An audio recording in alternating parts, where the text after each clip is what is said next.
അതെ, ഇന്തോനേഷ്യ ഒരു മുസ്ലിം രാജ്യം അല്ല. സംശയമുണ്ടോ? നമ്മളിപ്പോൾ ഉള്ളത് ഒരു അമ്പലത്തിന് മുന്നിലാണ്. വർഷം 1700-നും 1738-നും ഇടയിൽ പണിതീർത്ത ഒരു അടിപൊളി പള്ളി. നമ്മുടെ കേരളത്തിൻ്റെ അതേ ഷേപ്പിലുള്ള ഒരു ഇന്തോനേഷ്യൻ ദ്വീപാണ് സുമത്ര. സുമത്ര ദ്വീപിലെ അങ്ങ് താഴത്ത് പലംബങ് എന്ന് പറഞ്ഞൊരു നഗരം. അവിടെയാണ് നമ്മുടെ യാത്ര തുടങ്ങുന്നത്. സുമത്ര ദ്വീപ് എന്ന് കേൾക്കുമ്പോൾ നമുക്ക് ഓർമ്മ വരുന്നത് 2004 ആഞ്ഞടിച്ച ആ സുനാമി ആയിരിക്കും. അതെ, ആ സുനാമി വന്നത് ഈ ദ്വീപിൽ തന്നെ. അന്ന് ആ സുനാമി തിരമാലകൾ വീടും നഗരങ്ങളും കുറേ മനുഷ്യരുടെ സ്വപ്നങ്ങളും എല്ലാം എടുത്തുകൊണ്ട് പോയി. പക്ഷേ അവയ്ക്ക് എടുത്തുകൊണ്ട് പോകാൻ പറ്റാത്ത ഒരു സംഭവം ഇവിടെ ഉണ്ടായിരുന്നു. ഈ നാട്ടിലെ ജനങ്ങളുടെ ഹൃദയം.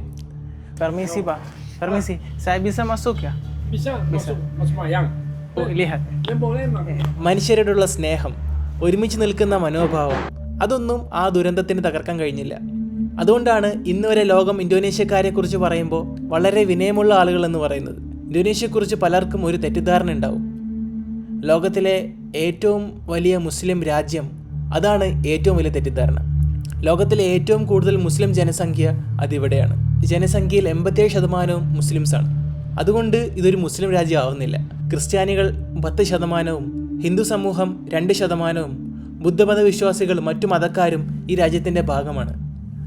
നമ്മളിപ്പോൾ ഉള്ളത് ഇവിടുത്തെ ഏറ്റവും പഴക്കമുള്ള ക്ഷേത്രങ്ങളിലൊന്നായ ചന്ദ്രനാദി ടെമ്പിളിൻ്റെ മുന്നിലാണ് കേട്ടോ. അപ്പോൾ ചന്ദ്രനാദി ടെമ്പിൾ എന്ന് കേൾക്കുമ്പോൾ തന്നെ ഒരു മലയാളി അല്ലെങ്കിൽ ഒരു ഹിന്ദി ഇന്ത്യൻ ടച്ചൊക്കെ വരുന്നുണ്ടല്ലേ. ചന്ദ്രനാദി ടെമ്പിൾ. ശരിക്കും ഇത് ഇന്തോനേഷ്യൻ പേരാണ് കേട്ടോ, ചന്ദ്രനാദി ടെമ്പിൾ. ഈ അമ്പലത്തിനൊരു ചൈനീസ് പേരുണ്ട്, സിയോയ് ഗോട്ട് കിയോങ്, ജലവും ചന്ദ്രനും ഒന്നിക്കുന്ന സ്ഥലം. കാരണം ഈ ക്ഷേത്രം മൂസി നദിയുടെ അടുത്താണ് കേട്ടോ. മൂസി നദിയുടെ കരയിലാണ് ഈ ക്ഷേത്രം. അതുകൊണ്ട് തന്നെയാണ് ആ ഒരു പേര് ഈ ഒരു അമ്പലത്തിന് വന്നത്. ഏകദേശം 1773 ഇവിടെയുള്ള ചൈനീസ് വ്യാപാരികൾ ഈ ഒരു ക്ഷേത്രം പണിഞ്ഞത്. നമ്മുടെ ഇന്ത്യയും ചൈനയും അറബ് രാജ്യങ്ങളൊക്കെ ഇവിടെ വ്യാപാരത്തിനായി വന്നിരുന്നു. ഇത് കേൾക്കുമ്പോൾ നമ്മുടെ കേരളത്തിൻ്റെ ഒരു ഹിസ്റ്ററി ഓർമ്മ വരുന്നുണ്ട്. കൊച്ചിയിലെ ചൈനീസ് ഫിഷിംഗ് നെറ്റ്സൊക്കെ ഉണ്ടല്ലോ, ചീനവല, അതും ചൈനീസ് വ്യാപാരികൾ നമ്മുടെ നാട്ടിലെത്തിയപ്പോൾ കൊണ്ടുവന്നതാണെന്ന് നമ്മൾ ചരിത്രകാരന്മാരൊക്കെ പറയുന്നുണ്ട്. അതുപോലെ തന്നെയാണ് ഇവിടെയും. വ്യാപാരത്തിലൂടെയാണ് ചൈനീസ് സമൂഹം ഇവിടെ എത്തിയതും. ഇവിടെ പ്രധാനമായിട്ടും ആരാധിക്കുന്നത് ക്വാൻ ഇം എന്ന് പറഞ്ഞൊരു ദേവിയാണ്. ഒരു ബുദ്ധമത പ്രതീകമാണ് കേട്ടോ ഈ ക്വാം ഇം. ആ ഒരു ക്ഷേത്രത്തിൻ്റെ പുറത്ത് കുറേ ഇതിനകത്തെ മെഴുകുതിരികളും അതിൻ്റെ ചുറ്റും കുറേ ചൈനീസ് ക്യാരക്ടേഴ്സ് എഴുതി എന്തോ വെച്ചിട്ടുണ്ട്. അങ്ങനെ അവിടെയുള്ള ഒരാളടുത്ത് ചോദിച്ചത് എന്താ സംഭവം എന്ന്. അപ്പോൾ പുള്ളി പറഞ്ഞതാണ്, ഇവിടെ വരുന്ന ആൾക്കാർ അവരുടെ ആഗ്രഹങ്ങളും പിന്നെ മരണപ്പെട്ടവർക്ക് വേണ്ടിയിട്ടുള്ള പ്രാർത്ഥനകളും ജീവിതത്തിന് ഐശ്വര്യവും എല്ലാം വരാനായിട്ട് ഇതുപോലെ ചൈനീസ് ലെറ്റേഴ്സിൽ എഴുതി മെഴുകുതിരിയിൽ കെട്ടിവെക്കും. എന്നിട്ട് ആ മെഴുകുതിരി കത്തിച്ചിട്ട് പോകും. ഇത് അവരുടെ ഒരു വിശ്വാസമാണ്, അവരുടെ ഒരു പ്രാർത്ഥന രീതിയാണ് കേട്ടോ.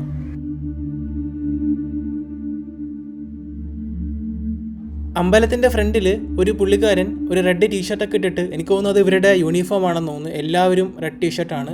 പുള്ളിക്കാരൻ ഒരു ചുമന്ന സ്റ്റിക്ക് ഇതുപോലെ ചുറ്റിക്കെട്ടി അടുക്കുകളായിട്ട് വെക്കുന്നത് കേട്ടോ. പിന്നെയാണ് മനസ്സിലായത് നമ്മുടെ നാട്ടിലത്തെ ചന്ദനത്തിരിയില്ലേ, അഗർബത്തി, അതുപോലത്തെ ഒരു സ്റ്റിക്കാണ്. അതിവിടെ വരുന്ന വിശ്വാസികൾ അത് വാങ്ങി കത്തിക്കും. അമ്പലത്തിനുള്ളിൽ ഒരു കൗണ്ടറുണ്ട്, അവിടെ പണം അടച്ച് ആവശ്യത്തിനുള്ള സാധനങ്ങളൊക്കെ അവിടെ നിന്ന് വാങ്ങിക്കാം. ഈ പ്രാർത്ഥനയ്ക്കും പൂജയ്ക്കും ഒക്കെ ആവശ്യമായിട്ടുള്ള സാധനങ്ങൾ. നമ്മുടെ ചന്ദനത്തിരി പോലത്തെ ഒരു ഐറ്റമാണ് കേട്ടോ, പക്ഷെ അതിനത്രയും മണമില്ല, വലിയ മണമൊന്നുമില്ല.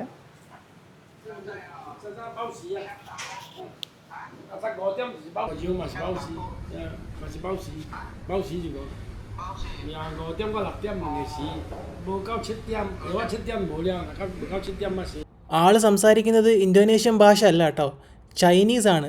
ഏത് തരത്തിലുള്ള ചൈനീസാണെന്ന് അറിയില്ല. ചൈനീസ് തന്നെ പല രീതിയിലുള്ള പല ചൈനീസ് ഉണ്ട്. കാന്റണീസ്, പിന്നെ മാൻഡറിൻ, പിന്നെ അതുമായിട്ട് വേറെ ബന്ധപ്പെട്ട വേറെ ഐറ്റംസ് ഉണ്ട്. അപ്പോൾ ഇതിലേതാണ് പുള്ളി സംസാരിക്കുന്നതെന്ന് അറിയില്ല. അത് കേട്ടപ്പോൾ ഒരു സന്തോഷം, ഒരു എന്താ പറയുക, ഒരു ക്യൂരിയോസിറ്റി. അങ്ങനെ ഞാൻ പുള്ളിയുടെ അടുത്ത് ചോദിച്ചു, ചൈനീസാണോ സംസാരിക്കുന്നത്? പിന്നെ എനിക്കറിയാവുന്ന ചൈനീസൊക്കെ ഞാൻ ആളടുത്ത് പറഞ്ഞൊന്ന് കാച്ചി. Enggak, aku kerja di Bandara Dubai. Banyak orang dari Cina transit. Saya belajar bahasa Cina sedikit. Zaheng hao. Niao Shinali. Mai guanxi. അങ്ങനെ എനിക്കറിയാവുന്ന ചൈനീസൊക്കെ ആളെടുത്ത് പറഞ്ഞപ്പോഴത്തേക്ക് ഞങ്ങൾ രണ്ടുപേരും കുടുംബക്കാരായിട്ട് ആൾ ഭയങ്കര ഹാപ്പിയായി. അതുപോലെ തന്നെ ആൾ പറയാണ്, നിൻ്റെ ചൈനീസിൻ്റെ ഉച്ചാരണം അടിപൊളി, ഇതൊക്കെ ഇത്രയും നല്ലപോലെ ചൈനീസ് ഇങ്ങനെ ചെറിയ സമയം കൊണ്ട് പഠിക്കാനൊന്നും പറ്റില്ല, എത്ര വർഷം എടുത്തെന്ന്. ഞാൻ പറഞ്ഞു അങ്ങനെ വർഷമൊന്നും എടുത്തിട്ടില്ല, എനിക്കറിയാവുന്ന ഇതൊക്കെയാണ്, എന്തായാലും നിൻ്റെ പ്രൊനൗൺസിയേഷൻ കൊള്ളാം, ഇത് കണ്ടിന്യൂ ചെയ്ത് കഴിഞ്ഞാൽ നിനക്ക് ചൈനീസിൽ ഉഷാറാവാമെന്ന് പറഞ്ഞു. അപ്പോൾ ഞാൻ പറഞ്ഞു ഓക്കെ, ആഗ്രഹമുണ്ടെന്ന് പറഞ്ഞു. എനിക്കറിയാവുന്ന കുറച്ച് ചൈന ഞാൻ ആരുടെ സംസാരിച്ചതാണ് കേട്ടോ. ഞാൻ ദുബൈയിൽ വർക്ക് ചെയ്യുന്ന സമയത്ത് ഞാൻ കുറച്ച് ചൈനീസ് പഠിച്ചിട്ടുണ്ടായിരുന്നു, കുറച്ചല്ല കുറച്ചധികം. അപ്പോൾ കുറേയൊക്കെ മറന്നുപോയി. അപ്പോൾ ഞാൻ പറഞ്ഞപ്പോൾ ആൾ പറഞ്ഞതാണ് എൻ്റെ ചൈനീസ് അടിപൊളിയെന്ന്. പക്ഷേ ആൾ സംസാരിക്കുന്നത് യൊക്കിയാനെന്ന് പറഞ്ഞൊരു രീതിയിലുള്ള ചൈനീസാണ്, അത് വേറെയാണ് കേട്ടോ. പുള്ളി നല്ല ഫ്രണ്ട്ലിയാണ്. പ്രാർത്ഥിക്കാനായിട്ടുള്ള വിഗ്രഹങ്ങളും സംഭവങ്ങളൊക്കെ പലയിടത്തായിട്ട് ഇരിപ്പുണ്ട് കേട്ടോ. എല്ലാത്തിൻ്റെയും മുന്നിൽ കുറച്ച് എണ്ണ വെച്ചിട്ടുണ്ട്, അതുപോലെ തന്നെ വിളക്ക് കത്തിക്കാനുള്ള ചെറിയ ക്യാൻഡിൽ പോലെ സാധനം കത്തിക്കാനുള്ള തിരിയൊക്കെ ഇട്ട് വെച്ചിട്ടുണ്ട് കേട്ടോ. അപ്പോഴാണ് ഞാൻ അവിടെ 2 ചൈനക്കാർ നിന്നിട്ട് പ്രാർത്ഥിക്കുന്നുണ്ടത്.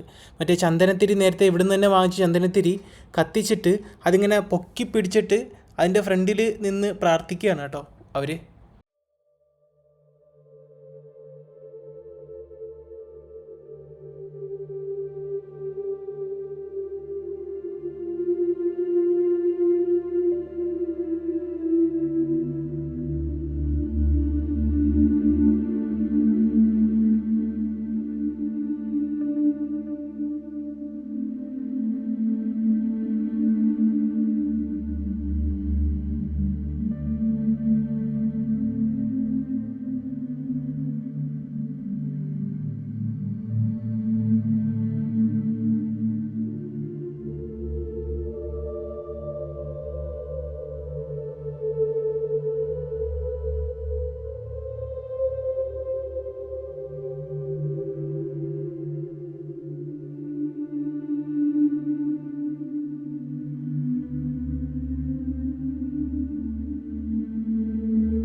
പല രീതിയിലുള്ള ചിത്രപ്പണികളും കൊത്തുപണികളും വിഗ്രഹങ്ങളും ഒക്കെ നമുക്ക് പല സ്ഥലത്തും കാണാൻ കേട്ടോ. എല്ലാ സ്ഥലത്തും ഇങ്ങനെ അവർ പ്രതിഷ്ഠിച്ചിട്ടുണ്ട് ഈ ചിത്രങ്ങളും എന്താ പറയുക വിഗ്രഹങ്ങളും ഒക്കെ. അപ്പോൾ അതിലെല്ലാം വന്ന ആൾക്കാർ പ്രാർത്ഥിക്കുന്നുണ്ട്.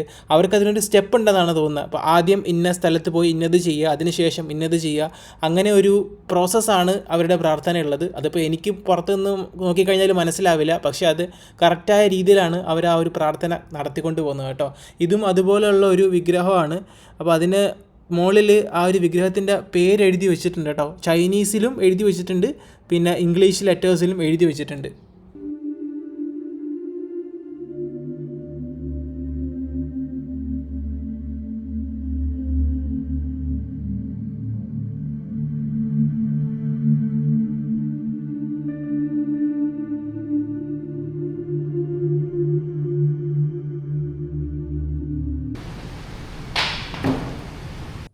ആ പാൻറ് ഷർട്ട് ഇഞ്ച് ചെയ്തേക്കുന്ന ആൾ 2 കല്ലിൻ്റെ കഷ്ണം മുകളിലേക്ക് എറിഞ്ഞിട്ട് അത് താഴേക്ക് വീഴുന്നുണ്ട് കേട്ടോ. അത് എടുത്തു കൊടുക്കാൻ ഒരാളവിടെ നിൽപ്പുണ്ട്. അതും ഇവരുടെ പ്രാർത്ഥനേൻ്റെ ഭാഗമാണെന്നാണ് തോന്നുന്നത്.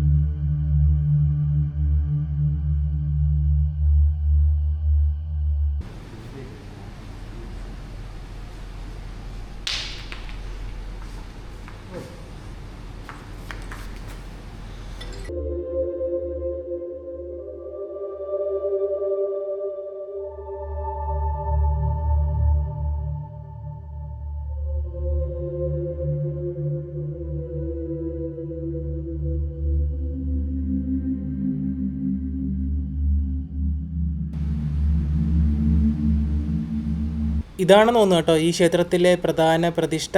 അപ്പോൾ ഒരു ബുദ്ധപ്രതിമ പോലെയാണ് ആ ഒരു വിഗ്രഹം ഇരിക്കുന്നത് പുറകിലുള്ളത്. പിന്നെ എല്ലാവരും ഇതിൻ്റെ ഫ്രണ്ടിൽ വന്ന് ഇന്ന് പ്രാർത്ഥിക്കുന്നുണ്ട് ഒരുപാട് നേരം. ബാക്കിയുള്ള സ്ഥലങ്ങൾ കുറച്ച് നേരം ഉണ്ടായിരുന്നുള്ളൂ. ശരിക്കും ഇവിടെ 5 പേരാണ് പുറത്തുനിന്നുള്ളത്. ഞാൻ, ഒരാൾ, പിന്നെ 2 കപ്പിൾസ് ആ നിൽക്കുന്നത്. അതിൽ പ്രാർത്ഥിക്കുന്ന ആ 4 പേരാണ് കേട്ടോ ഇപ്പോൾ ഈ സമയത്ത്. അതുപോലെ ഈ അപ്പൂപ്പൻ ഇവിടെ നിന്ന് ആ മെഴുകുതി ഉരുകിപ്പോയി ഒട്ടിപ്പിടിച്ച സ്ഥലങ്ങളൊക്കെ വൃത്തിയാക്കുന്നുണ്ട് കേട്ടോ. ആളുടെ ടീഷർട്ടിൻ്റെ പുറകിൽ ത്രിധർമ്മ എന്ന് എഴുതി വെച്ചിട്ടുണ്ട്, ത്രിധർമ്മ. അപ്പോൾ ഒരു സംസ്കൃതത്തിൻ്റെ വാക്കുകളാണ് കേട്ടോ അപ്പോൾ ഇവർ കൂടുതൽ യൂസ് ചെയ്യുന്നത്. പുള്ളി എന്നെ ഇങ്ങനെ നോക്കുന്നുണ്ട് ഞാനിങ്ങനെ വീഡിയോ എടുക്കുന്നത്.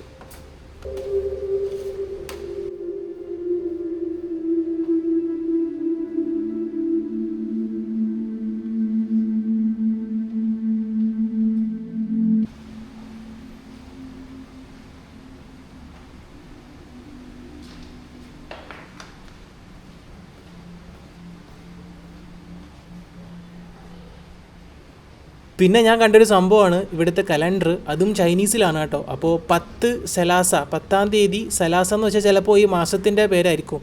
അപ്പോൾ ഈ മാസം സെലാസ 10-ാം തീയതി എന്നുള്ള എഴുതി വെച്ചിട്ടുണ്ട് കേട്ടോ അവിടെ. ഞാൻ ലൈഫിൽ ആദ്യമായിട്ടാണ് ഒരു ചൈനീസ് കലണ്ടർ കാണുന്നത്. സമയം 4:10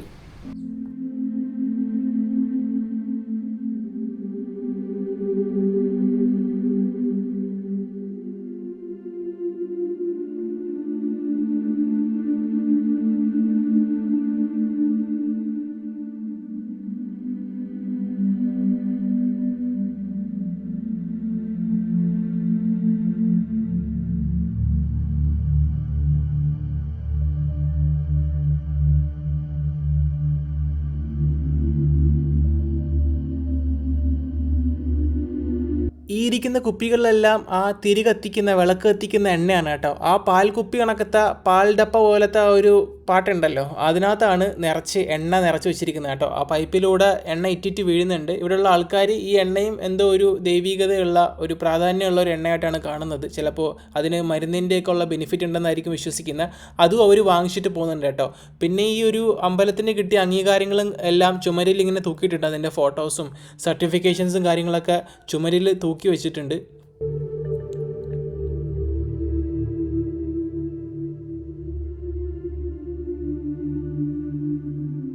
നമ്മൾ മുന്നേ കണ്ട കപ്പിൾസ് ഉണ്ടല്ലോ, അവരുടെ പ്രാർത്ഥന കഴിഞ്ഞു കേട്ടോ. അവർ പ്രാർത്ഥന കഴിഞ്ഞ് ഇറങ്ങുന്നുണ്ട്. ഇറങ്ങാൻ നേരം അവർ തമ്മിൽ സംസാരിക്കുന്ന, നമ്മുടെ അമ്പലത്തിലുള്ള പുള്ളിക്കാരനുമായിട്ട് സംസാരിക്കുന്നത് ചൈനീസ് ഭാഷയിലാണ് കേട്ടോ, ഇന്തോനേഷ്യൻ ഭാഷയിലല്ല. പക്ഷെ അവർക്ക് ഇന്തോനേഷ്യൻ ഭാഷ അറിയാം. ആ പ്രാർത്ഥനയ്ക്കായിട്ട് വന്ന ഒരു കപ്പിൾസിൽ ആ സ്ത്രീ ഉണ്ടല്ലോ, അവർ ആ അപ്പൂപ്പനെ എന്തോ ഒരു കൈമടക്കം കൊടുത്തു കേട്ടോ.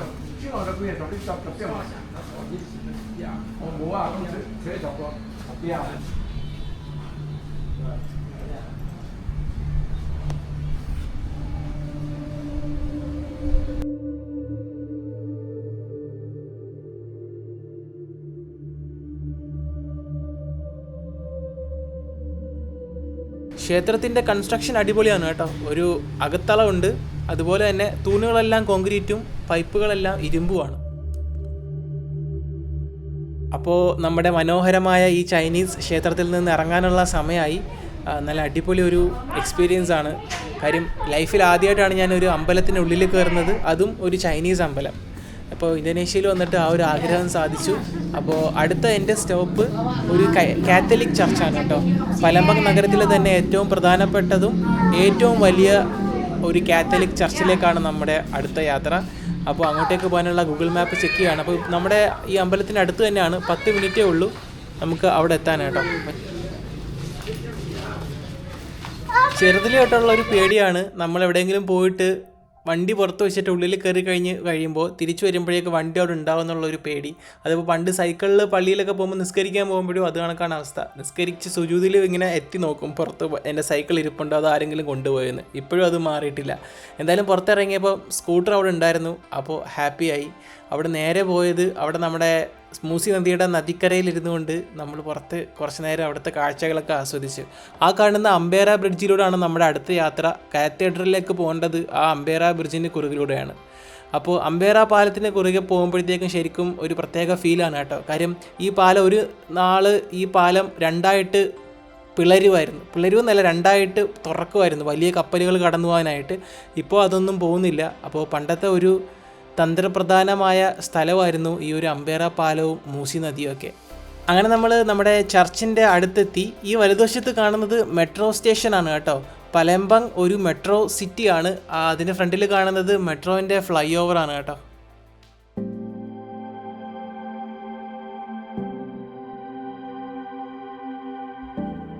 ഇന്തോനേഷ്യൻ സമൂഹത്തിൻ്റെ മഹത്വം ഇവിടെ എത്ര വലിയ മസ്ജിദുകൾ ഉണ്ടെന്നതിലല്ല, മറ്റ് മതങ്ങളുടെ ആരാധനാലയങ്ങൾ എത്ര സുരക്ഷിതമായി നിലകൊള്ളുന്നു എന്നതാണ് ആ സമൂഹത്തിൻ്റെ യഥാർത്ഥ മഹത്വം. ഇപ്പം നമ്മൾ എത്തിയിരിക്കുന്നത് പലംബങ്ങിലെ ഒരു മനോഹരമായ കത്തോലിക്ക കത്തീഡ്രലിലേക്കാണ്.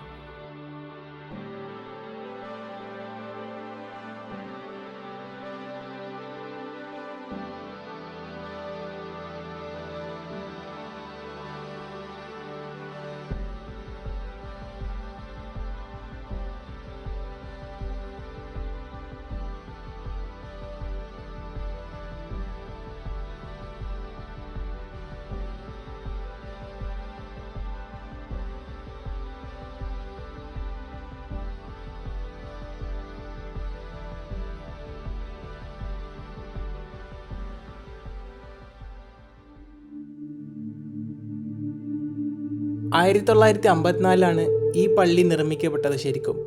പക്ഷേ കാലങ്ങൾ കഴിഞ്ഞപ്പോൾ വിശ്വാസികളുടെ എണ്ണം കൂടി, പള്ളി ചെറുതായി തോന്നി. അങ്ങനെ ഒരു പുതിയ വലിയ കത്തീഡ്രൽ നിർമ്മിക്കാൻ തീരുമാനിച്ചു.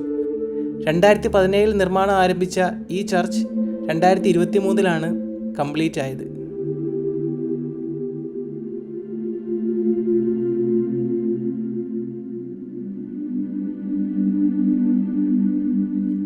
ഈ പള്ളിയുടെ നിർമ്മാണ ശൈലി നിയോ ഗോത്തിക് ആർക്കിടെക്ചറാണ്. എന്ത് ബ്യൂട്ടിഫുൾ ആണല്ലേ.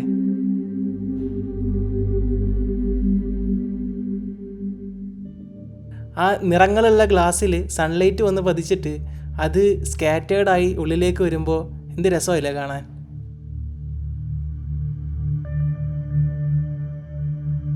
യൂറോപ്യൻ കാത്തഡ്രലുകൾ പോലെയുള്ള ഒരു ആർക്കിടെക്ചറാണ് ഇവിടെ ഉപയോഗിച്ചേക്കുന്നത്. ഉയർന്ന ഗോപുരങ്ങളും വലിയ വലിയ ജനലും കളറുള്ള ഗ്ലാസും അതിൽ ചിത്രങ്ങളും ഇതെല്ലാം ഇവിടെ കാണാം.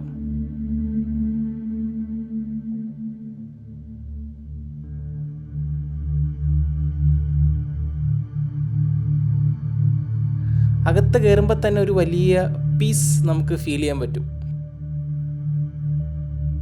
കേരളത്തിലെ പഴയ ക്രിസ്ത്യൻ പള്ളികളെ പോലെ തന്നെ ഇവിടെ ഒരു വലിയ ചരിത്രമുണ്ട്. കേരളത്തിലെ സെൻറ് തോമസ് ക്രിസ്ത്യൻസ് 2000 വർഷം പഴക്കമുള്ള ഒരു പാരമ്പര്യം പറയുന്നുണ്ട്. അതുപോലെ തന്നെ ഇന്തോനേഷ്യയിലും ക്രിസ്ത്യൻ സമൂഹം നൂറ്റാണ്ടുകളായിട്ട് ജീവിക്കുന്നുണ്ട്.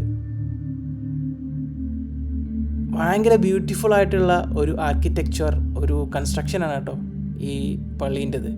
ഉള്ളിൽ കുറേ സ്റ്റാച്യൂസും കാര്യങ്ങളൊക്കെ കാണാം. ഒരുപാട് ക്രിസ്ത്യൻ ചർച്ചുകളിലൊന്നും ഞാൻ പോയിട്ടില്ല, 1-2 സ്ഥലത്തേ പോയിട്ടുള്ളൂ. ഫ്രണ്ട്സിൻ്റെ ഒപ്പം പല ചർച്ചുകളിലും പോയിട്ടുണ്ട് മുന്നേ. ഇത്രയും ഭംഗിയുള്ള ചർച്ചിൽ ആദ്യമായിട്ടാണ് കയറുന്നത്. ഇപ്പോഴത്തെ ഈ അവസ്ഥയിൽ നമ്മൾ ഒന്നുകൂടെ മനസ്സിൽ ഉറപ്പിക്കേണ്ട ഒരു കാര്യമാണ്, ഒരു രാജ്യത്തിൻ്റെ ശക്തി അവിടെ ഒരു മതം മാത്രം ഉണ്ടാകുന്നതിലല്ല, വ്യത്യസ്ത വിശ്വാസങ്ങളുള്ള ആളുകൾ ഒരുമിച്ച് ജീവിക്കാൻ കഴിയുന്നതിലാണ്. അതിൻ്റെ ഒരു മനോഹരമായ ഉദാഹരണമാണ് നമ്മളിപ്പോൾ കണ്ട ആ ചൈനീസ് ക്ഷേത്രവും ഈ കത്തോലിക്ക കത്തീഡ്രലും മസ്ജിദ് അഗുങ് പള്ളിയും. മതങ്ങൾ വ്യത്യസ്തമായിരിക്കാം, പക്ഷേ മനുഷ്യരുടെ ഹൃദയം ഒരുപോലെയാണ്. അതിൻ്റെ ഒരു തെളിവാണ് ഈ നഗരത്തിലെ ഈ ആരാധനാലയങ്ങൾ. വ്യത്യസ്ത മതങ്ങൾ, പക്ഷേ ഒരേ സന്ദേശം, മനുഷ്യർക്കിടയിലെ സ്നേഹം. ലോകം പലപ്പോഴും മതങ്ങളുടെ പേരിൽ വിഭജിക്കപ്പെടുന്നുവെന്ന് നമ്മൾ കേൾക്കാറുണ്ട്. നമ്മൾ കേൾക്കാറല്ല, നമ്മുടെ നാട്ടിൽ ഇപ്പോൾ അത് കാണാറുണ്ട്, കണ്ടുകൊണ്ടിരിക്കുകയാണ്. അതിപ്പോൾ സിനിമ ആയിക്കോട്ടെ, പ്രസംഗമായിക്കോട്ടെ, പാട്ടായിക്കോട്ടെ, നാടകമായിക്കോട്ടെ, എന്തായാലും. പക്ഷേ ഇവിടെ ഇന്തോനേഷ്യയിൽ നമ്മൾ കാണുന്നത് മറ്റൊരു യാഥാർത്ഥ്യമാണ്. വ്യത്യസ്ത മതങ്ങളിൽ വിശ്വസിക്കുന്ന ആളുകൾ ഒരുമിച്ച് ശാന്തിയോടെ ജീവിക്കുന്ന ഒരു സമൂഹം. അതാണ് നമുക്കും വേണ്ടത്. അതുകൊണ്ടാണ് ഇന്തോനേഷ്യയെക്കുറിച്ച് പറയുമ്പോൾ ഇവിടെയുള്ള ആളുകളുടെ വിനയവും സ്നേഹവും ലോകമെമ്പാടും പ്രശംസിക്കപ്പെടുന്നത്. ഇന്നത്തെ ഈ വീഡിയോ ഇഷ്ടമായെങ്കിൽ ഇതുപോലുള്ള യാത്രകളും കഥകളും ഇനിയും കാണാൻ ചാനൽ സബ്സ്ക്രൈബ് ചെയ്യുക. പിന്നെ വീഡിയോ ഇഷ്ടപ്പെട്ടെങ്കിൽ ലൈക്കും ചെയ്യുക. അപ്പോൾ അടുത്ത ഒരു പുതിയ യാത്രയിൽ വീണ്ടും കാണാം. ഇന്തോനേഷ്യ മരുമകൻ സൈനിങ് ഓഫ്.